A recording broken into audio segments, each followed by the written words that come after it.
Bienvenue sur le podcast À la rencontre des doctorants, podcast qui laisse la parole aux doctorantes et doctorants de l'École nationale des ponts et chaussées. Pour ce nouvel épisode, je suis accompagnée de Régis Santé qui fait sa thèse au Centre d'enseignement et de recherche en mathématiques et calcul scientifique. Bonjour Régis. Bonjour Adèle.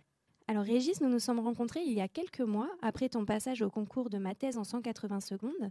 D'ailleurs, on peut retrouver ton interview dans la bio de ce podcast. Alors, on reviendra sur ta participation à ce concours un petit peu plus tard. Pour le moment, je te propose de réitérer l'exercice, mais cette fois-ci en nous présentant ton sujet, pas en 3 minutes, mais en 3 phrases. Alors le but de mon sujet de recherche, c'est d'étudier un système physique au niveau atomistique, donc un matériau. On va chercher à calculer des propriétés sur ce matériau, comme par exemple une conductivité thermique, ça pourrait être aussi la mobilité d'un matériau, à quel point il est poreux. On va essayer de le faire en modélisant la matière au niveau atomique et en faisant tourner des simulations numériques pendant très longtemps et faire une statistique là-dessus pour pouvoir calculer ses propriétés. Alors, tu as parlé de simulation numérique. Est-ce que tu peux détailler un petit peu plus, s'il te plaît ?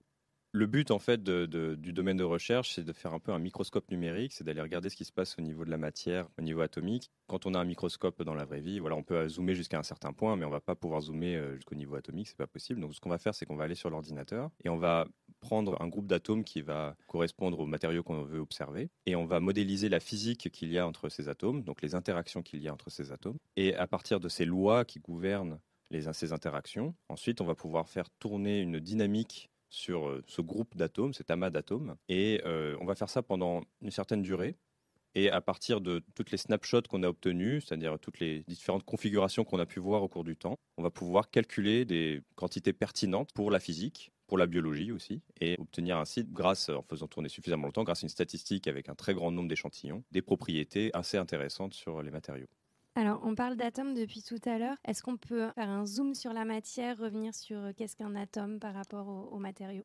Oui, alors le plus simple, c'est d'aller du plus petit au plus grand finalement. Nous, on est très habitués au monde macroscopique, donc on voit les choses vraiment de manière très homogène, voir un matériau d'une seule couleur et ensuite voir vraiment toute la matière. Mais en réalité, la matière est composée majoritairement de vide. Et au niveau le plus petit qu'on connaisse aujourd'hui, en fait, ça va être au niveau quantique. Donc c'est des choses très petites et qu'on modélise en fait assez naïvement, mais assez grossièrement, mais une modélisation qui donne des bonnes prédictions par une partie qui est dans un noyau, qui est composée de petites particules élémentaires, qui ont certaines interactions, qui modélisent les forces qu'on connaît dans la nature et qu'on a pu observer, avec des électrons qui orbitent autour de ce noyau et qui permettent de faire des calculs de structure importantes sur les matériaux. Et à partir de là, en fait, toute vie sur Terre est composée d'un amalgame d'atomes qui se parlent entre eux. Et on va les grouper. Et ces atomes-là, quand on va les grouper, ça va peut-être par exemple former des protéines, donc quelque chose d'un peu plus gros, qui va ensuite arriver au niveau de la cellule. Et puis ces groupements de protéines, ensuite, ça va former aussi des choses encore un peu plus grosses. Alors ça peut être aussi des acides aminés. Pour le coup, ces choses-là, on peut commencer à les voir au niveau de la cellule. Ça commence à avoir une taille suffisamment importante. Et ensuite, au fur et à mesure qu'on dégrossit un petit peu la chose, ce qu'on va voir, c'est on va passer du niveau atomique au niveau, ce qu'on appelle le niveau mésoscopique. Et à partir de ce niveau mésoscopique, on va pouvoir faire une approche qui est dite multi-échelle. Donc quand on va modéliser des choses vraiment au niveau atomique, on va pouvoir regarder un peu ce qui se passe au niveau de la cellule. Et ensuite, du niveau de la cellule, on va pouvoir faire une approche multi-échelle pour aller chercher un peu un zoom et ensuite aller chercher quelque chose de plutôt macro. Donc là, on va peut-être aller presque au millimètre, puis voir au mètre, etc. Donc pour modéliser vraiment des choses qu'on peut voir tous les jours. Et toi, tes modélisations, elles concernent particulièrement les atomes à l'échelle atomique. C'est ça, moi je suis vraiment sur quelque chose d'assez petit finalement. Je ne suis pas au niveau quantique, donc pour moi ça va être des choses où je ne vais pas prendre en compte certains effets quantiques, je ne vais pas prendre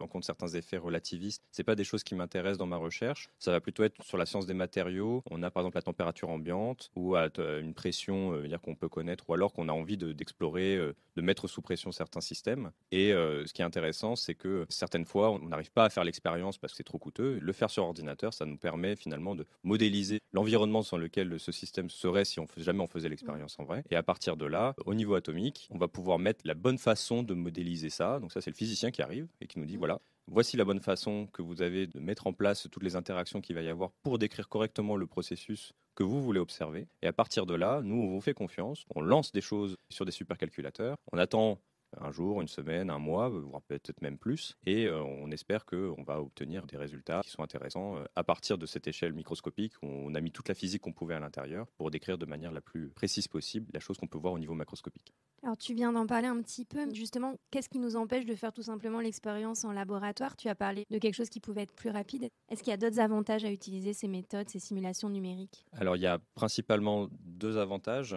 Le premier, c'est qu'en fait, grâce à ces simulations numériques, si on y met la physique correspondante, on va pouvoir voir réellement comment le système agit. Et ça, c'est l'idée de voir réellement ce que fait la matière. Comme j'ai dit, avec un microscope classique, qu'on a dans la vraie vie, c'est impossible d'aller voir réellement ce qui se passe au niveau atomique. On a quelques microscopes très précis qui arrivent à voir, on va dire, une structure de couches électroniques, etc. Mais on n'arrive pas à comprendre réellement ce qui se passe. Et donc, une première question, c'est tiens, il y a peut-être un débat d'idées entre physiciens sur comment ça se comporte. Est-ce que ça se comporte plutôt comme ça ou plutôt comme ça? Et si on y met la physique, en fait, on va pouvoir voir vraiment au niveau numérique, ah tiens, en fait, c'est plutôt ce camp-là qui est plutôt dans la bonne direction, voire on va pouvoir ajuster, on va dire, les approches. Donc ça, c'est un premier point. Le deuxième point, c'est que si on a besoin de chercher, on va dire, des nouvelles propriétés, par exemple, on a une perspective industrielle, par exemple, découvrir un nouveau médicament qui va pouvoir aider à, je sais pas moi, régénérer des choses dans nos cellules, bah là, on a peut-être envie de faire beaucoup d'expériences pour comprendre, bah tiens, le meilleur principe actif, ce serait celui-là. Pour quelles raisons? Bon, bah, si on cherche les raisons, en fait, c'est parce que on a souvent ce qui s'appelle un ligand, un petit groupe d'atomes, en fait, qui va aller au niveau de la protéine. Et suivant où est-ce qu'il se met au niveau de la protéine, eh bien, il va avoir certains processus qui vont se mettre en place. Et donc, derrière, il faut étudier un petit peu les processus énergétiques au sein de la cellule. Et connaissant ces processus énergétiques, on va pouvoir vous dire, ah tiens, mais en fait, là, ça demande beaucoup trop d'énergie au système. Or, la nature, elle aime bien être au repos. Donc, a priori, cette expérience-là, ça vaut pas le coup parce que ça serait beaucoup trop improbable que ça se passe comme ça. Et donc, si jamais on faisait cette multitude d'expériences auxquelles on peut penser directement au laboratoire, ça coûterait énormément d'argent et énormément de temps. Et donc, finalement, ces simulations numériques nous permettent de faire un filtre en disant, bah tiens, 90% des expériences, on sait que ça n'a pas trop d'importance, on va pas vous le faire, on va se concentrer sur les 10% qu'on a vus, où là, ça semble pertinent. Donc, ces choses-là, faites-les en laboratoire et a priori, c'est possible que vous découvriez un processus qu'on a pu éventuellement prédire directement depuis les simulations numériques. Après, donc ça, c'est des choses qu'on peut tester directement sur place. Il y a des choses qu'on ne peut pas tester sur place. Si par exemple le Centre spatial européen décide de découvrir de nouvelles propriétés des matériaux pour les lancer dans des sondes, par exemple, eh bien on va pas pouvoir faire une expérience précise sous vide avec les conditions de température du vide spatial, avec les conditions de pression quasi inexistantes. Et c'est des choses qui sont extrêmement difficiles à maintenir en fait. De maintenir le vide, c'est pas si simple que ça. En général, si on veut le faire sur des sondes, ça va être sur des gros gabarits, quoi. Là, ces choses-là, du coup, on va vouloir dire, bon, bah, ok, on va pas le faire directement là-dessus, mais on va aller chercher au niveau numérique et on va essayer de prédire, bon, ce qu'on voit, nous, c'est que si on met ces conditions-là et que si on fait tourner les simulations numériques, bah, on retrouve les choses qu'on connaît. Bon, bah, ça veut dire que si on change un petit peu les paramètres de pression et de température, bon, bah, ça veut dire qu'on va pouvoir un peu extrapoler parce qu'on sait déjà qu'on est très confiant sur les résultats qu'on a obtenus au niveau numérique. Donc, a priori, bah, on va être assez confiant sur les résultats prédits par ces simulations numériques, mais pour d'autres paramétrages, on va dire, de pression et de température, par exemple. Alors, si on revient un petit peu plus à ta thèse, calculer les propriétés thermodynamiques grâce aux simulations numériques, ça existe déjà. Toi, tu as apporté quelque chose en plus à ces méthodes, c'est bien ça? Oui, alors moi j'ai travaillé très précisément sur ajuster un coefficient qui apparaît assez naturellement dans certaines modélisations physiques et aussi d'un point de vue numérique. Donc en fait, les physiciens, quand ils modélisent la matière, sous certaines hypothèses du moins, ce qu'il y a, ce sont des équations en fait que les gens appellent les équations de Langevin. C'est des équations où il y a toujours des lois de Newton et il y a un peu d'aléatoire pour prendre en compte tous les degrés de liberté du système, alors que le système a beaucoup trop de particules, ce serait impossible. Donc une bonne façon de le décrire, c'est au niveau probabiliste. Et dans ces équations-là, il y a un paramètre qu'on peut ajuster.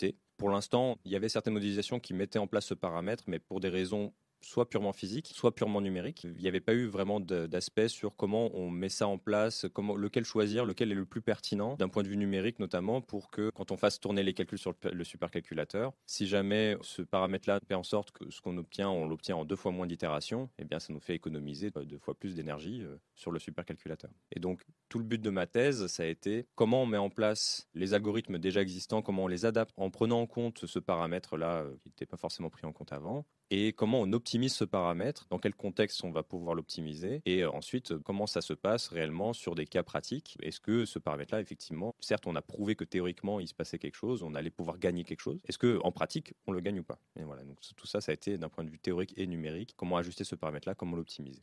Donc le but, en fait, d'être plus rapide, plus fiable, et tout ça aussi pour consommer moins d'énergie. Oui, alors tous ces calculs sont très coûteux. Au niveau des supercalculateurs dans le monde, on estime que la dynamique moléculaire, qui est le principe de faire évoluer des systèmes physiques au niveau atomique ou quantique pour trouver des configurations stables et voire pour faire évoluer des dynamiques pour typiquement ce genre de but, on estime que c'est entre 5 et 10% du calcul fait sur supercalculateur dans le monde. Donc ça consomme énormément d'énergie. Évidemment, d'un point de vue industriel, on comprend bien qu'il y a quelque chose d'économique. Si on arrive à économiser de l'énergie, de l'électricité, voire aussi des supercalculateurs qui sont maintenant mis dans des pays nordiques parce que le refroidissement naturel est quand même vachement plus gratuit que le faire directement soi-même. Donc d'un point de vue économique, c'est certain. D'un point de vue évidemment environnemental, c'est aussi pertinent d'essayer de trouver ces méthodes-là pour faire en sorte que ces méthodes durent moins longtemps, à converger du moins. Et il y a aussi un aspect de recherche, outre le fait d'économiser de l'énergie, c'est un aspect de recherche en se disant, bon, bah, évidemment, le temps aussi, c'est de l'argent. Et c'est aussi du temps de recherche perdu à attendre des résultats. C'est-à-dire que quand on est informaticien, quand on est numéricien, quand on est physicien et qu'on fait tourner du code, quand on est mathématicien et qu'on fait tourner du code, il y a quand même quelque chose qui revient assez souvent, c'est qu'on compile notre code, on va le lancer sur un supercalculateur, et puis ensuite on est en mode, bon, bah ça, d'ici 3 mois, j'aurai un résultat. Alors évidemment, de temps en temps, on met à jour des choses pour qu'on puisse se tenir un peu au courant de ce qui se passe, mais réellement, les résultats finaux, on va les obtenir en un temps relativement long, et en attendant, eh bien, on ne va pas pouvoir les utiliser. Forcément, ça, on est obligé d'attendre pour ça. Et donc, si jamais on arrive à gagner un mois de simulation, eh bien, c'est ce mois-là qui va être passé dans de la recherche supplémentaire pour améliorer ces méthodes-là. Et tu disais 3 mois, par exemple, comme ça, ou c'est vraiment, on est à l'échelle du mois pour obtenir des résultats? Ouais, alors moi je travaille sur des systèmes qui sont relativement jouets, simplifiés pour mettre en place les méthodes en disant voilà, c'est des modèles jouets pour que vous compreniez comment ça se passe, pour avoir aussi des bonnes intuitions sur, bah tiens, sur ces choses-là, ça devrait bien marcher, mais il faut prendre en compte ces limitations-là, ces limitations-là. Mais d'un point de vue industriel, c'est très possible en fait qu'on ait des choses qui durent 6 mois. Ouais, c'est rare que ça dure plus longtemps parce que dans ce cas-là, la pertinence du modèle devient très vite. On peut se poser la question de laisser tourner quelque chose tourner pendant 1 an, par exemple. Mais 6 mois, c'est déjà, ça arrive. Et du coup, ces modèles, comment tu fais pour savoir si ils sont justes en fait, ils sont corrects? Tu t'appuies sur des choses existantes? Alors là, c'est un grand débat depuis ça pourrait remonter sur le 19e siècle. Donc en fait, tous les processus qui y sont présents, c'est en fait derrière des personnes comme Boltzmann, Clausius, Einstein, Maxwell, qui en fait ont développé une théorie de modélisation pour comprendre un peu quelle était la bonne façon de modéliser un système complexe. Alors moi, du point de vue des probabilités, et avec en fait l'idée derrière une notion d'entropie, c'est-à-dire à quel point la matière est en désordre. Tout ça émane en fait de grandes réflexions par des chercheurs parmi les plus grands de tous les temps, donc vraiment sur de la science relativement récente finalement, 19e siècle, 20e siècle. Et ce sont des principes physiques. Voilà, de ceci découle une bonne modélisation qui arrive finalement à ces équations-là dont moi je me sers pour obtenir des bonnes propriétés des matériaux. Maintenant, c'est encore en fait finalement des champs de recherche de comprendre est-ce que c'est la bonne façon de le faire. Il y a toujours des bonnes questions en disant tiens, est-ce que les équations de Langevin, est-ce que je peux donner une cause profonde réelle, est-ce que je peux vraiment la justifier comme il faut? Et ça, en fait, c'est encore des choses où c'est pas totalement clair, c'est finalement un parti pris qui est parti pris clairement au niveau mondial, tout le monde l'a compris que c'était quelque chose de très pertinent à faire. Pour la modélisation, ça donnait de très très bons résultats. Mais évidemment, il y a encore des choses théoriques, même sur des choses aussi ancrées que ça, qui ont 2 siècles, peut-être même voire plus. Voilà, où en fait ces physiciens-là débattent encore. Mais bon, c'est quand même relativement arrêté en tout cas pour ça. Donc c'est le physicien réellement. Moi je suis mathématicien avant tout, appliqué. Le physicien arrive, me donne on va dire une bonne modélisation. Je ne vais pas aller sur son terrain.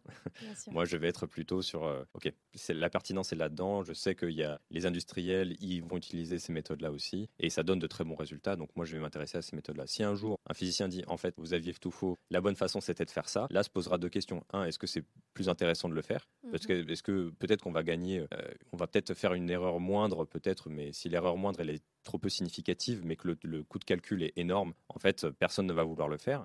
Par contre, si en fait c'est très intéressant et qu'en fait c'est vraiment la bonne façon de le faire, dans ce cas-là, on va plutôt partir dans son point de vue. Donc là, après ces 3 années de travail sur ce sujet-là, l'idée c'est un peu que, alors peut-être pas immédiatement, mais que les industriels s'emparent de ton travail pour calculer les propriétés thermodynamiques de matériaux. Oui, alors les équations de Langevin sont utilisées déjà, ça c'est certain. Moi, comme j'ai dit, j'ai étudié principalement l'ajout d'un paramètre et l'optimisation de ce paramètre dans ces équations. Bien sûr, après, le but est que, une fois qu'on a mis en place ces choses-là, qu'on a prouvé que mettre ce paramètre était pertinent, faire en sorte que si on l'utilise de la façon adéquate et qu'on le choisit de la bonne façon, on va pouvoir obtenir un gain substantiel. Eh bien, le but est ensuite que ces choses-là puissent arriver dans du code. Il y a une certaine inertie évidemment au niveau de la recherche. Alors évidemment, moi j'étais au niveau jouet sur des systèmes quand même relativement simples où en fait il y a de l'ordre de la dizaine à la centaine d'atomes par exemple dans une boîte de simulation. Les industriels, ils sont peut-être en train de dire en fait peut-être que la méthode marche entre 10 et 100 atomes, peut-être qu'en fait, si jamais j'en mets 10 000, peut-être que ça marchera un peu moins, ou alors peut-être qu'il faudra ajuster la méthode. Voilà, donc ça, c'est aussi des processus qui prennent un peu de temps, c'est beaucoup de discussions, mais in fine, le but est que ces choses-là soient pérennes dans le temps et qu'elles puissent être mises en place. Alors, comme je l'avais promis au début de ce podcast, on va revenir sur ton expérience à ma thèse en 180 secondes, donc qui est un exercice à la fois oratoire, mais aussi de vulgarisation, puisque tu es censé expliquer ce que tu as fait pendant 3 années en 3 minutes. Est-ce qu'on peut en discuter un petit peu ? Ouais, alors ma thèse en 180 secondes, c'était quelque chose que j'avais envie de faire. Il y avait déjà eu quelques personnes dans mon laboratoire qui l'avaient fait.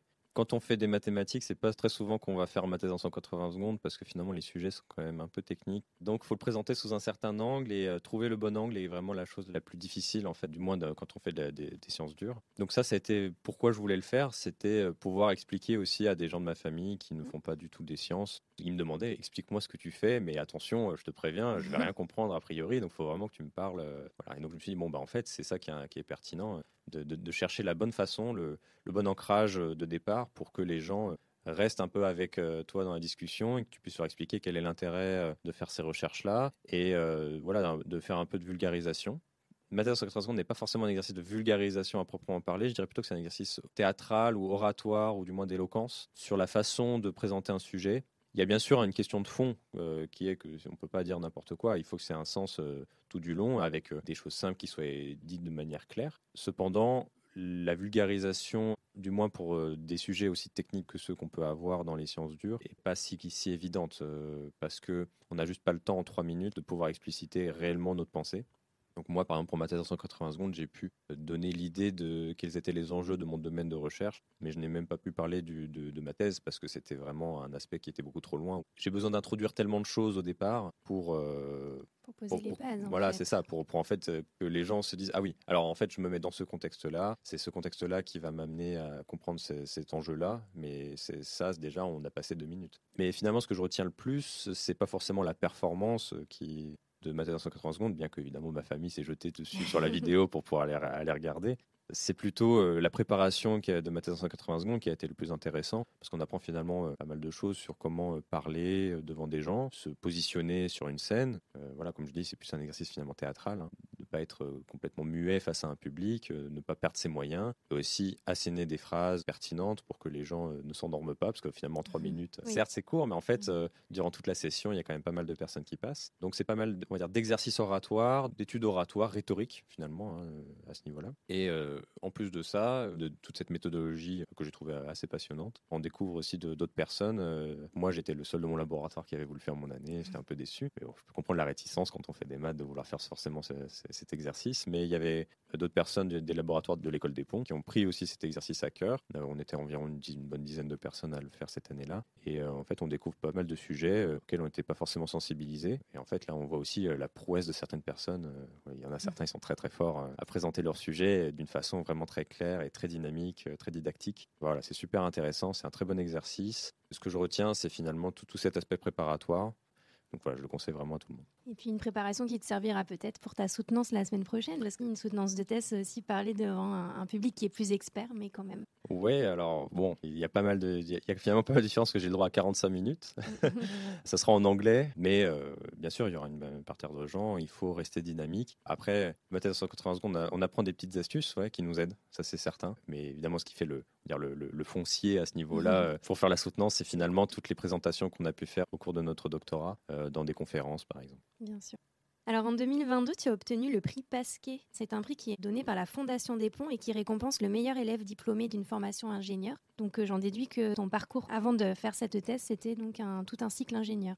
Oui, alors c'est un parcours relativement normatif qui a fait donc une prépa en maths et physique. Et après ça, donc j'ai intégré l'école des ponts. Et donc effectivement, à partir de là, c'est lancé une envie de faire des maths. D'ailleurs, c'est pour ça que j'avais choisi l'école des ponts notamment. Et donc en Master 1, en fait, où on peut se spécialiser à l'école. Donc moi, je suis allé dans le département d'ingénierie mathématique et informatique, avec un parcours plus orienté sur l'analyse, la modélisation et la simulation des systèmes. J'avais déjà un peu envie de faire des mathématiques à l'interface d'une science appliquée, typique physique ou biologique biologie. C'était un peu l'envie que j'avais.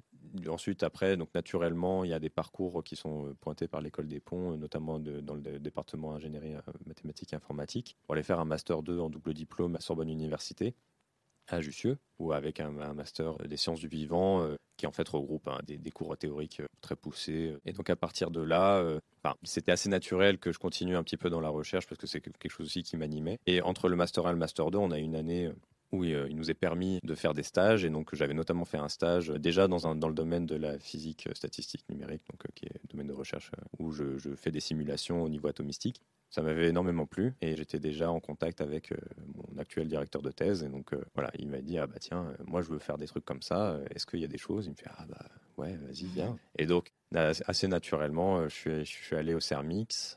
Bon, évidemment, je connaissais le laboratoire parce qu'il y a quand même pas mal de chercheurs qui donnent des cours directement à l'École des Ponts. Et donc je me suis dit allez, c'est parti, on va se lancer pendant 3 ans dans une petite aventure. Et puis ouais, elle se termine la semaine prochaine, j'espère en apothéose. Et après, tu as des plans?